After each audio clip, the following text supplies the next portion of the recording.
Good afternoon or good morning, whatever it is you're watching this video. My name is Louie Dabdoub. I'm a retired captain from New Orleans Police Department.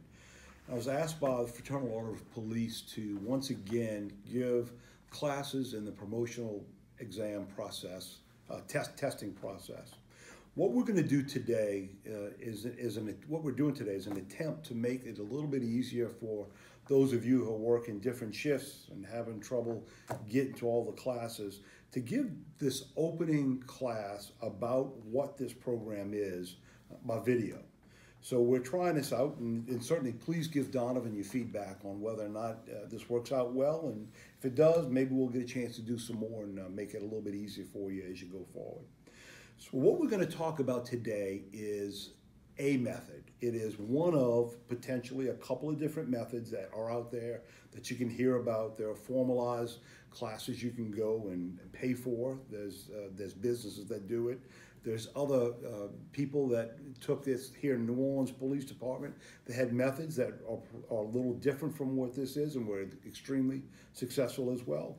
But what I can tell you, this method, which I developed many years ago, not only worked well for myself, but I was fortunate enough to be able to help countless people prepare for the promotional exam successfully using this method. Again, I want to stress that this is not the only method. It's just a method that was developed. So we're going to talk today in general terms about how you should prepare to approach taking this test. Specifically, the method we're going to discuss today, I've said before and I'll say it again, in some ways is the answer to the test. And by that, no matter what scenario they could throw at you, no matter what in-basket challenge they may throw your way, if you train yourself to use this style of thinking, you're going to set yourself up to always be prepared to hit the most points that you're prepared to do. Meaning, if you follow a set pattern, you're not going to be nervous come test time. You're going to understand the principles that the assessors are going to be looking to score you on, the principles that civil service has set in place that you're tested, to get your KSAs evaluated. What is your true knowledge, skills, and abilities, and your ability to become a supervisor one day? And ultimately, the purpose of this is for the superintendent to be able to identify those of you who are at a point in your career where you're best prepared to take on that next level of responsibility. Just because you don't pass the promotional exam doesn't mean you'll never get there or you're not a good police officer. It has little to do with your intelligence level. It's about where you prepared yourself from experience, from studying, from preparation to go to that next level. So what we want to do, what we're going to be doing here today is taking that next step in an effort to help you get ready to be in that next step. One other piece I want to stress, as we go through this process or we use this method, I will tell you that not only is it going to be effective for you in the testing process, but it will actually help you be a good supervisor. It's not like you're born a bird and they throw you out the nest and one day you're in an egg, the next day you're a bird and you can fly around. You have to learn how to do those things. You have to learn how to become a supervisor. Today, your responsibilities as an officer are one thing, or if we use this same video in the future and you're a sergeant, you're going to take the lieutenant's test. If you're a sergeant, you're just not, because you pass a test, automatically may not have all the skills you need to be as effective as you can. So the good part about what we're going to go over today and what we're going to prepare in person at the FOP training sessions, where we'll spend time together going over specific scenarios and showing you how to apply the method, is that you can also use this, and I did, and I know many others do, actually use this in your day-to-day life as a supervisor. When you're confronted with an issue, as you most certainly will be, you need to know a way, you need to have something on your toolkit to be able to respond effectively under pressure, right? Under pressure, we know that we're going to respond how we train. This is an opportunity. Win, lose, or draw on the promotional exam, this is a good way for you to continue to learn how to be able to react and respond to situations or problems you may encounter on the street and while at work. So, with that being said, let's dive into it and we're going to talk about it. With this video, you're going to receive a copy of a simple Word document that is going to line out all these things I'm talking about. I would strongly recommend that you print that out and use that as we go along in practice. When we see you in person at the FOP training sessions, please bring your printed copy with you, because we're going to work directly from it. When we go over scenarios, we're going to be looking for you to respond in this format. It's a way for you to think, and these cover the vast majority, if not all, possible thought processes, answers, however you want to put it, that they're going to be looking for from a testing perspective for you to be able to be able to score the most points for the assessors to give you credit for. So, that being said, let's dive right in. And again, you're going to get a copy of this. So I'm going to read from it. I'll show you briefly what it looks like for the camera perspective. Don't stress that you don't have it as we're going over it. We're going to explain it. If you print this form out when you get the video, before you get the video, or stop the video where you're at, print the form out and follow along from that process. This will make a lot more sense to you. It's really something that's just a couple of words, right? And quite honestly, it's something that would fit on a half a page, but I just have it bigger to be able for you to write notes and have some thoughts for yourself to put in. So what we developed is a set methodology for you to go through. The first thing you're going to do when you walk into the testing center to take this test is to sit down and write these keywords down in a list.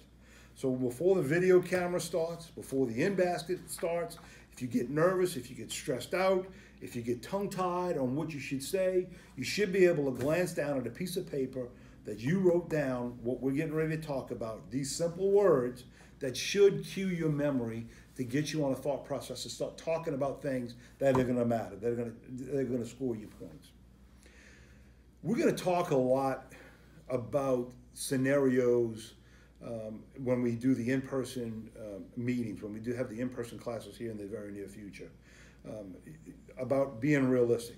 Years ago, when we started taking the test, you heard different officers thinking they were going to do really good because when they gave answers to a scenario, they said things that they thought assessors would think would sound good.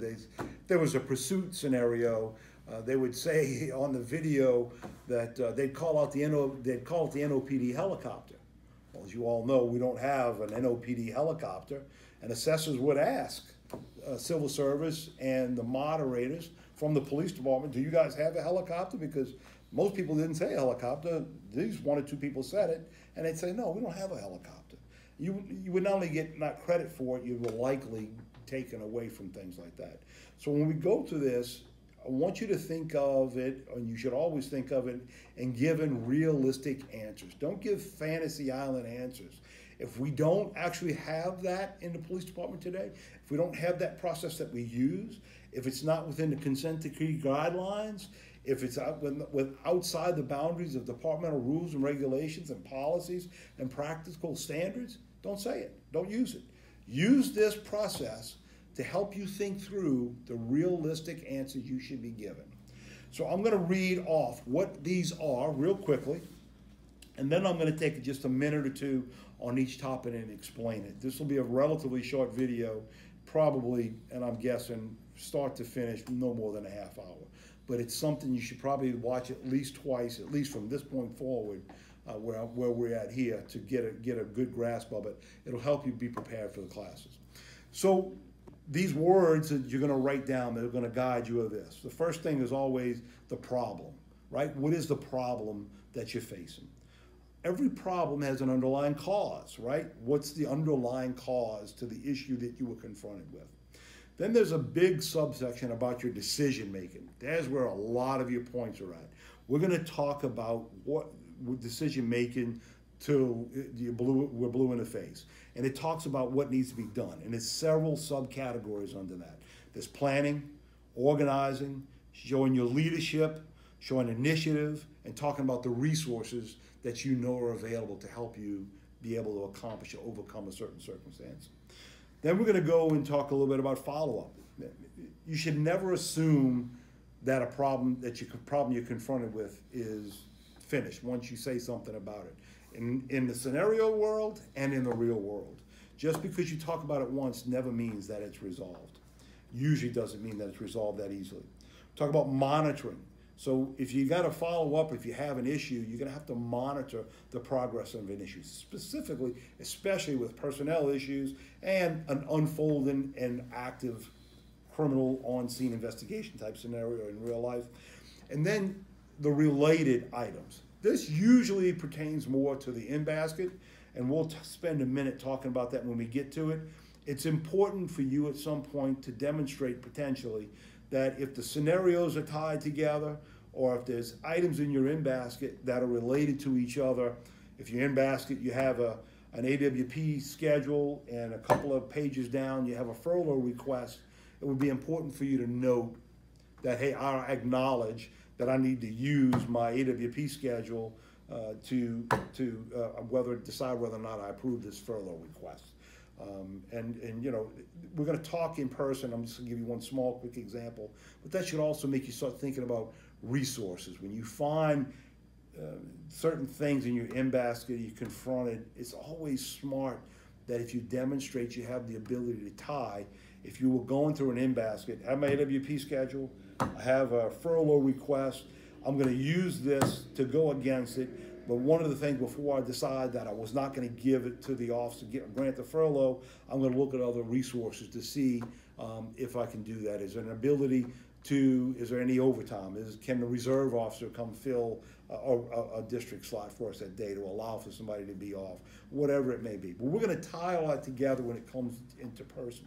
So what we're going to go to today is not going to make a complete picture to you until you get to see it applied to scenarios. So we'll be doing that here a bit in the very near future.